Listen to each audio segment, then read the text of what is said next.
آج بھی جو دعوت پیغمبر کے پیٹرن پہ کھڑی ہوگی سب سے پہلے مولوی مخالفت کرے.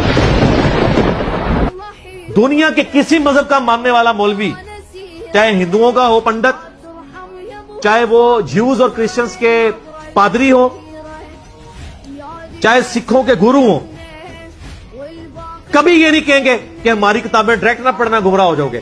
صرف یہ مسلمانوں کا مولوی ہے جو کہتا ہے قرآن بخاری مسلم ڈائریکٹ نہ پڑھنا گمراہ ہو جاؤ گے. کیوں؟ اس کو پتا ہے جو صدیوں سے ہم نے کہانیاں کرائی ہیں نا، قرآن میں وہ کہانیاں نہیں لکھی ہوئی.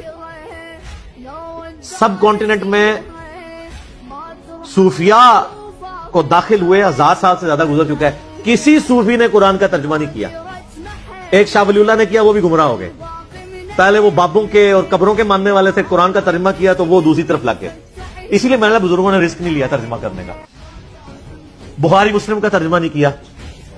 ایک بندے نے کیا بخاری مسلم کا ترجمہ، علامہ وحید الزمان جو دیوبند کے شیخ الحدیث تھے، ترجمہ کرتے ہی اہل حدیث ہو گئے 1920 میں. تو ویسے سیانے تھے جن لوگوں نے ترجمے نہیں ہونے دیے.